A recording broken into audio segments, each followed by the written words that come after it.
So, first of all, I just want to thank you guys for talking to us. And um, am recording this, and so I do want to just say a little bit of a background. Okay. We've been best friends since what, 5th or 6th grade? Yeah, like I think I was fifth. Yeah, I think I was 6th. And How are y'all I at the don't same think, school? We were from the same town. yeah, I was homeschooled till 7th grade, and then That's right. we were in junior high together. But we knew each other before that through church. we met at James River, and then but we were both mixed up. She started going in junior high, right? Didn't know that. Yeah. Yep. Yeah, so we've known each other for a long time, and I feel like your parents are like my second parents and vice versa. But I don't think you and I have ever really had like a hard conversation about race and just the difference, between us and just like things that you go through and that I'm, like I kind of said to you, that I feel like I'm naive to. And just to repeat that again, we both feel like even like questions we were thinking about asking you, we were like, no, that's an obvious answer. And then we were like, no, it's not. We don't know anything that you guys have gone through or going through right now. And even like growing up and just like this past week and how you're feeling and stuff like that. And so we were just talking, we're like, why wouldn't we just talk to them? And we feel like it feels like it's a harder conversation than it is, and it shouldn't be. Because like you even said when I asked, like people just don't ask and people don't bring it up. And so I'm hoping that, I think a lot of people are working on it. And I was just like, why am I not already talking to Destiny and Marcus? So thanks again. And I'm excited to see what you guys have to say. Thank you. Yeah. Sorry. I think that's like just it is. And, either one of us could have started this conversation. So I could have started it a long time ago too. And I think, and I've even like grown up in that way where I've been like more confident to talk about those things, like growing up where I grew up, where we grew up, I'm the only one. There's no one to really talk to. Yes. So as time has come along, that's even been something that's, crossed my mind every now and then is like, Morgan and I should talk. And then I just, whatever, so I appreciate it. I think it's great for our relationship and it's just good in general. Yeah, I agree. So how have you guys been this past week? And you said even it's been affecting you and your work and just like, and how has it affected your wedding or anything like that in your personal life? And just talk about how it's been since all this has kind of gone down. Yeah. Yeah, go ahead. You want to follow up? However you want to do it. We were just talking about, I think maybe yesterday, like we've literally been talking about everything going on every day, and not really because we want to, but kind of because it's coming up. So as far as that goes, and that it is affecting kind of the planning of the wedding and everything else, because people are like, Marcus is on the phone all the time. He has to call his players like one-on-one, and then talk to staff, and then talk to teams, and then basically the same thing for me. Like, actually, my boss is still texting me right now about what we're planning to do in the athletic department, and basically what Zoom calls are we gonna set up so coaches can talk to their players and all of that. And like I was talking to a student athlete yesterday who's from Minneapolis, and she's Black, and so she was calling me, telling she plays on soccer, and there's not a lot of women of color on the soccer team. So she was like, I feel like coach would have asked me something, or the team, we could have talked about it, but we haven't. And so like we're just having to talk about it every day and with a lot of different people. And so it can be, it's just like a weight, I guess, that we always have to either be the leader. Most of the times we have to be the leader in those talks, so just because we work with student athletes and that's what I do, this type of stuff is what I have to do. So it's just a lot, to think about every day in the process. Yeah. I've been seeing a lot of stuff that's like, if you're quiet, then you're part of the problem almost. And so that kind of hit me too, because I do feel like I'm pretty quiet about this stuff, like especially being raised where I have been raised, and we're not even around a lot of Black people, to be honest. Right. Not a lot in Springfield, Missouri. Right. And so Right. it's not like I see that stuff every day that they're going through, or I see racism every single day. So where it is bad, it doesn't seem bad to me, you know? And so Right. like, how do you guys feel about if you're quiet, you're kind of part of the problem, you know? Like, do you feel like if I maybe wouldn't have brought anything up to you, it kind of could have been like a bitter feeling in your subconscious, or what?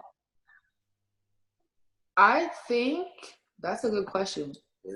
Because honestly, like, I think this time around, right, this stuff happens all the time, but I mean, it's clear to tell that this time around within the country, it's different. It's different. And I think that's really, like, I was thinking about you and I more this time around. But I think that you kind of jumped on it at the same time my thoughts were on it, honestly. I think if you wouldn't have, then I would have not been bitter, but I would have been thinking about, okay, probably I need to bring it up, honestly. Yeah. Yeah, that's what I was kind of going to ask you too, is if you guys feel like this is different than it's ever been. It feels like us. It's totally feel like it's this time around. It's a little bit different, and you say, especially like you know, for me, you know, dealing with some new players, and I'm trying to get to know everybody in the middle of all of this. So now I'm having to circle back around with all of those kids and the people that I'm meeting within the staff too. And it's you know, it's harder conversations, and you know, everybody takes it a little bit different too. Mm-hmm. So that's what makes the conversation, you know, even They're not in the screen, that's why. Oh, I'm sorry. And I think that's what makes it tough. You know, and a little bit like Destiny said, it's a weight on you, especially for me right now because I'm dealing with people that I really don't even know, Mm-hmm. and it's and you're thrusted into this conversation that's it's kind of emotional, really, you know. Yeah. So. But I have some friends that haven't called me too that I think that I think highly of, Mm-hmm. Mm-hmm. and some of them I have talked to and they hadn't brought it up. So I really don't know how to feel about it because it's a touchy situation. Right. You know, you know, and I don't think I've had the time to even process what I really feel about it. You know, I think at some point, you know, I know in my heart that I'm going to bring it up to them if they don't bring it up to me. But so I do think it's, you know, it's a good thing to, you know, to start those conversations and to have them. Like, I think this time around, I think, you know, where things are right now, it's important to have them one way or the other. That way you can, you know, you can clear the air and then you can work on what you need to work on. Right. So you guys feel like this is different in a good way this time around, like in positive and good direction? Yeah, that's a good question. I think so because you know, I think people know that they have to have the conversation now. Yeah. Like it's no sitting back this time. Like it's too much. It feels like, I know, to me it feels like I would feel wrong if I didn't bring it up. Yeah, I agree. You know, I feel like now you have to know, and you have to try to push it forward and try to make a change. You know what I mean? And if people don't understand, it's your job to educate them. You know what I mean? It's not like you're bringing up the conversation to point the finger or, you know, try to belittle someone. It's all about, you know, progress. Yeah. Yep. Yeah. So. And that's something that we kind of talked about. We wanted to ask you guys, like, what could we do differently or change or progress to help you guys or be there for you guys and whatnot, and just to I don't know, just like because make things different. Yeah, because we basically, you know, like I said, we've been reading a lot of just like and listening and learning just a lot this past week. Mm-hmm. A lot of people, you know, are, like I said, if you're quiet, you're part of the problem. And so is there anything that you feel like is pretty something that we could be doing better? Just we as white people, you know? I mean, in general, I think it's just, so the quiet is like it could be a lot of things, right? Like when I think about the quiet, I'm not thinking get on social media and post. And I'm not even thinking like you have to be out in the street and protesting every day. So especially like in places like Springfield, the quiet is like when you hear something that are common, really racist or ignorant jokes, or people misunderstand or just talk the way they talk because they're used to it. No one corrects them. Like simple things like that, like changing and not just going with it, not just being quiet at that, or not just, hearing people say anything and not say anything back. I've been thinking about this lately, even though we don't have kids, like teaching your kids about these discussions. I've been reading about that too. Like that's really what it's going to take for, people after us to really start changing, is we have to be raised with it being easy to talk about and talk about differences, and just accepting differences in each other versus allowing just the constant and the normal things to go on that aren't okay. Mm-hmm. So yeah, that's good. It's really good. Yeah. And I agree too. Like it does feel like this time is different, and it has forced us to say, finally, like just have a conversation that like being really hard in the past, or that unnecessary, or like just something that's not that important because maybe I don't see it, as much as other people do. And so I feel like hopefully this could be the start of those conversations becoming easier, and like people more often. But I love it. And I think that is the start. It's just like opening up the conversation. Like you open it up. So for me, like because again, I'm thinking about this on both sides of the spectrum, and the perspectives is like on one end of the perspective, like as a Black woman, like I don't always want to send, a book or something that's really interesting to me, or that's a learning material for me to someone who's white if it's talking about race. Because that white person might think, oh, she's just trying to push something at me. And really it's like, I was enlightened by this. I thought it was true, whatever. I can send it your way. Like just as easy as that. I think it's like, it could be as simple as that, but it's difficult. Do you think that you feel that way because of things that have kind of happened, or just fear, just because fear in general of being a different race and just things that have happened to other people? I think both. Plenty of times that would be the response, or that has been the response, not by you in particular, but just in general, that's typically the response. And then sometimes, or either way, really, it's like, then if I am fearful of getting the typical response, then I might not do it. And that's kind of what we deal with, I guess, all the time, is like, are we supposed to? Do you do it this time? Do you not? How's it going to be taken coming from me? Exactly. Yeah. I have a question. Do you feel like the two of you, Destiny, you are half Black, you have a white mom and Black dad, and Marcus, you're full Black. Do you think that that's you two ever get treated differently? Like, or do you feel like you're on the same plane? Is that the same? You're considered Black, Destiny. Like, you know what I mean? Or are you considered Black? To me, I feel like she's considered Black. I mean, just from how I was raised and from, just really how it is, when you're biracial, you're pretty much just considered Black, Yeah. Mm-hmm. Mm-hmm. That's how.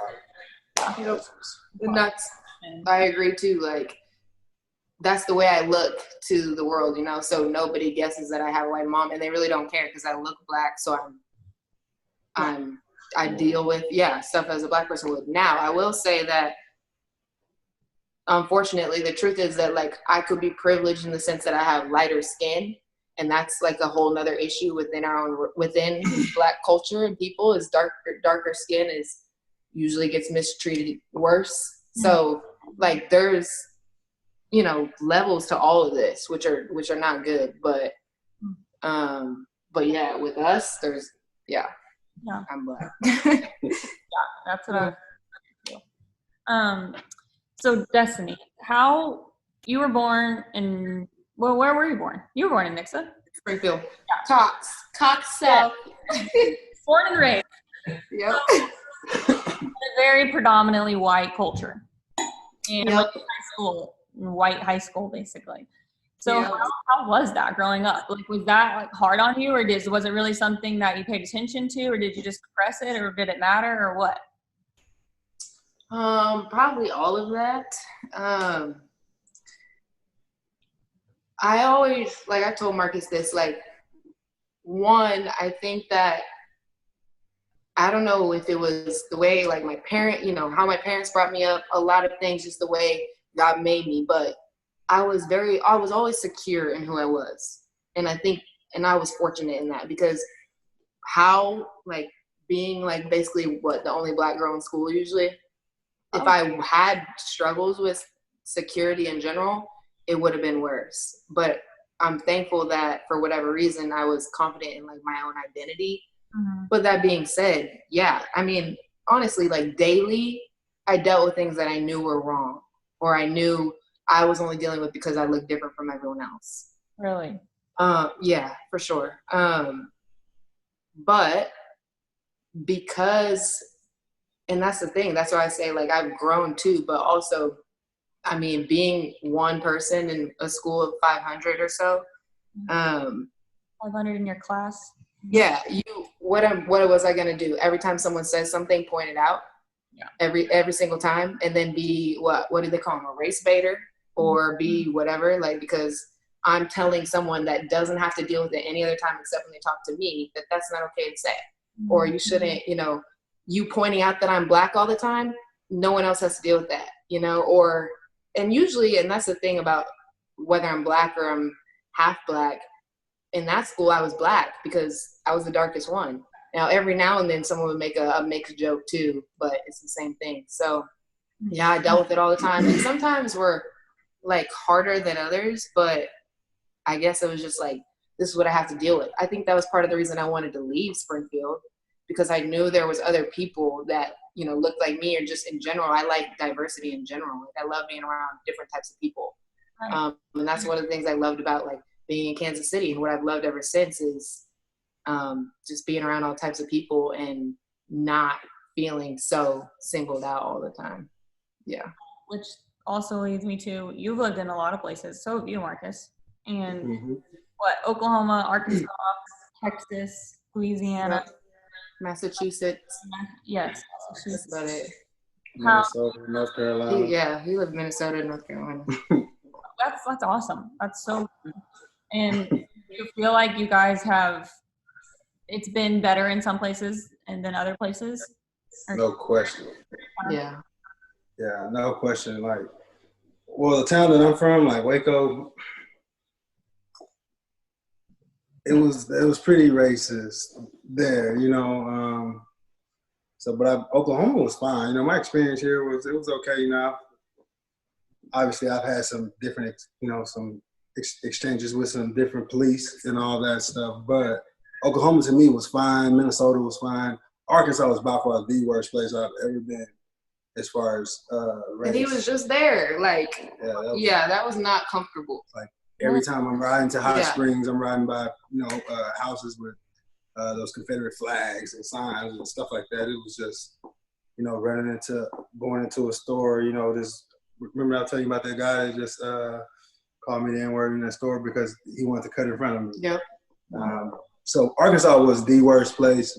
Louisiana was fine to me. I've heard bad things about Louisiana, but, I didn't have any problems myself. Mm-hmm. So to me, just growing up in Waco and in Arkansas, those were the two worst places. Mm-hmm.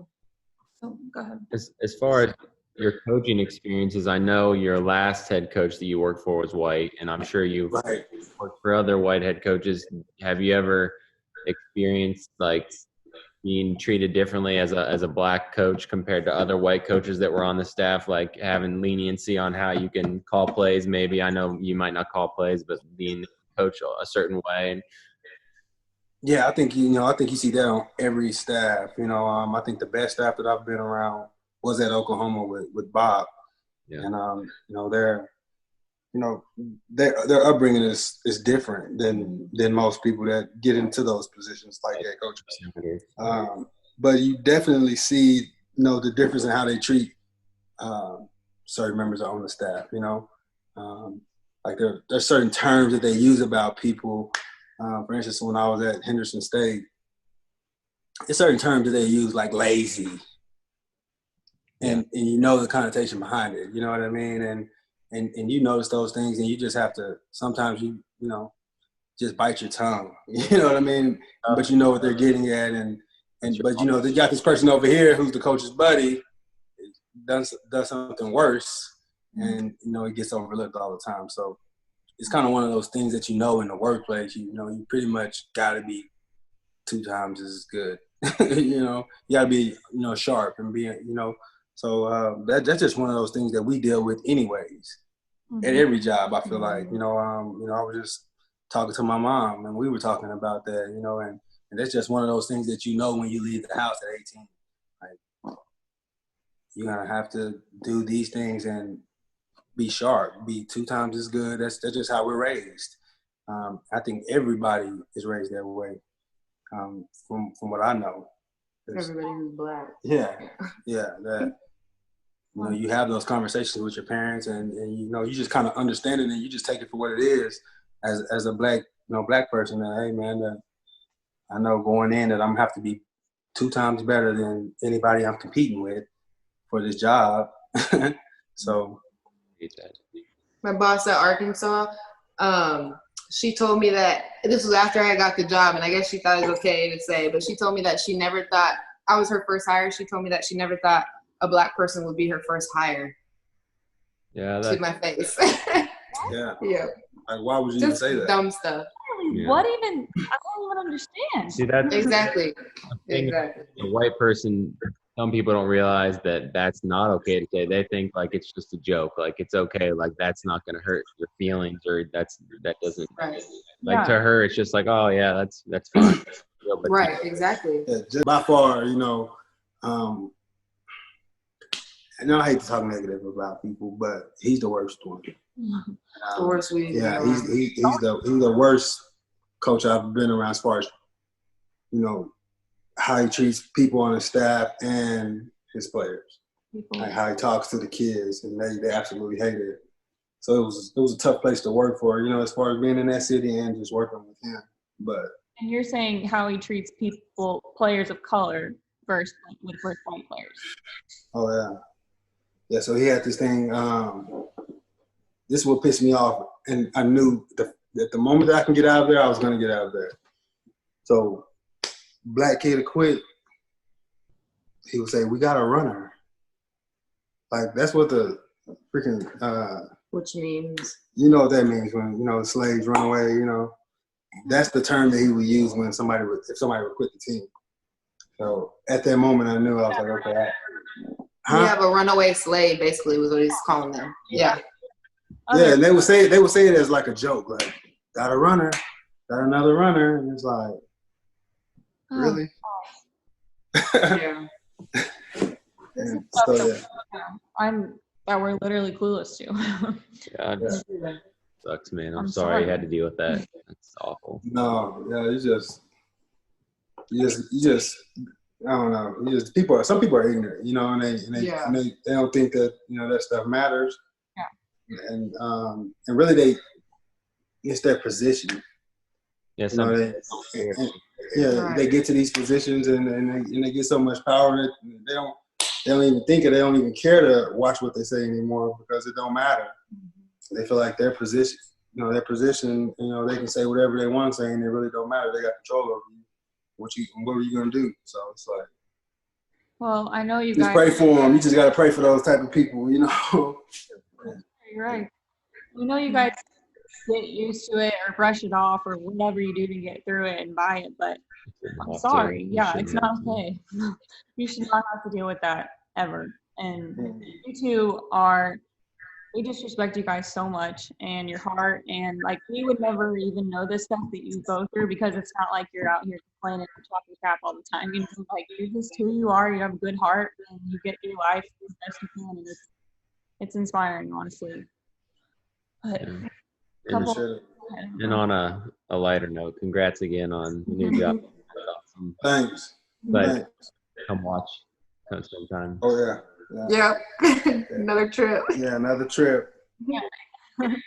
just think about how this all transpired. Like I could never do what the head coach did in this profession. Like he just up and left and like just left everybody high and dry. If I did that, I'd be blackballed forever. Yeah. You know, he's at a Power 5 school right now. I couldn't even think to do that. I wouldn't even dare do that. I wouldn't do that anyways. Yeah, that's But not right. what gives you the, what even makes you think that you can do that? You know.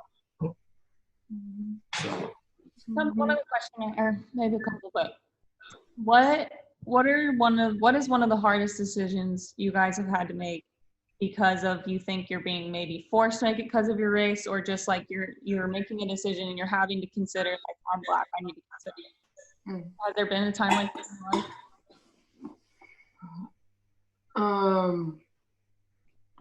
Like I'm thinking just work, like your job and stuff, or how they transpire. In the workplace? Mm-hmm. Oh, yeah, I don't know. Go ahead if you have an example.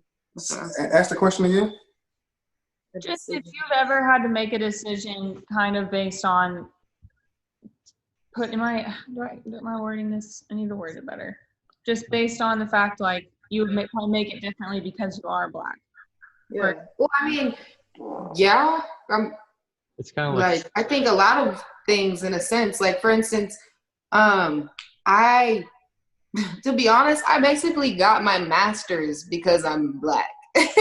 I didn't want to go back to school. I don't like school. Like, yeah, it's not that difficult for me, but I didn't have the money for it, but I did it because working in athletics, well, one, women in athletics are still the minority also, but a Black woman, it's like, you don't see them. And so if I didn't have a master's, it's that much easier to tell me you don't get the job because you don't have a master's, even if that's the real reason. So I did it. That's one example, like, because I felt like I had to.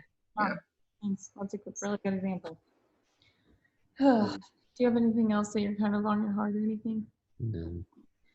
You guys, I want to ask you if you feel like there's anything you could say to us, or just like any questions from you, or just anything good or bad on your heart that's been going on this past week or something like that. No, I would just say, piggybacking off kind of what she said earlier, just having that awareness that stuff is out there. I think that's really, what everybody's protesting for. I think we tend to just live our lives and going about our business if it's not really affecting us. Exactly.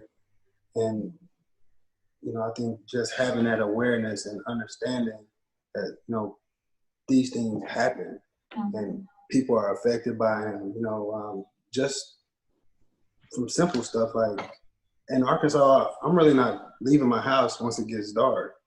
Like, I have to literally think about that. Wow. I don't want to, or, in the workplace, just dealing with different people and different things that, just being sensitive to certain things, and just understanding that, like, if somebody's saying something that don't align with how you feel, like, calling them out on it. And we got to do the same. But because sometimes we kind of get stuck asking ourselves, should we say something or not? How they going to look at us? Are we going to be this angry person just, doing this? So I think, it goes both ways. And, just be yourselves, man. You two guys are really, great people to me. And that's really what it's all about, seeing people for who they are. Yeah. And treating people as such, Yeah, I agree, because and we talked about this recently too. I don't think nothing's going to change. I don't think in our lifetime. I think things will get better, but things won't disappear because this issue is just too deep, like how we're raised, and it just continues. That's why every now and then when you hear a little kid like drop an N-word, it's not the little kid's fault. They heard it from somewhere. Like it's so that's why it keeps happening. But I think just just the awareness piece is what makes a difference. What makes us feel like, okay, they see it. You won't have to deal with certain things ever, and that it might not change, but just being aware, like how we will have to some of the things that we'll have to teach our kids, we'll have to teach our kids just because of how they look. You know, we'll have to teach them to be extra careful if they get pulled over for a speeding ticket. We will. Like, we'll have to teach them, you know, that their teachers might be mean to them in school if they're the only Black kid or whatever. Like, those things are just things that we have to teach because that would be our responsibility. And it's just the way it is. You know, it's not right, but it is the way it is. But you're right. It's all about how you're going to raise up the next generation. And same goes for us, you know, because we get stuck in this little bubble where we're just like, you know, it doesn't affect us. So we don't think about it. It's not something that's just on our radar all the time. Right. Right. I agree that this week it's been eye-opening for sure. And it's just kind of been a big wake-up call where it's like, we do need to be bringing awareness to this. And I don't need to take this lightly. And when we do put kids into this world, like, it also needs to be a topic of conversation with them, you know? And so I couldn't agree more. Yeah, and hearing your stories from people that we know and we're friends with and we care about so much, it breaks my It hits heart, home and a lot like more. it really makes me want to change, like make change happen. Yeah. Like, it's like it kills me that has happened with you guys, and I hate that for you guys. Appreciate it, man. So, We love you guys. we appreciate you guys, you know, calling us. You know, that means so much, you know. Oh, God. Yeah, it really did. It really did. Like I was saying earlier, there's some people that I really think highly of that, you know, hadn't even thought to just do that. That means, to me, it means everything. Yeah. Just, you know, knowing that, you know, you guys care. And, you know, it might, in your everyday life, you might not have to deal with some of that stuff, or, you know, but just the fact that you guys care about, you know, how we feel and, you know, things that we have to deal with, that means the world to me. And I appreciate you guys, and I respect you guys a lot for that, you know, because a lot of people won't do that, either because they don't care, one, or they just don't know how to have that conversation, or it's just too awkward for them. And it's honestly the least we can do, because you guys mean a lot to us, and we do not care about the color of your skin. We see you as Oh, yeah, we know that.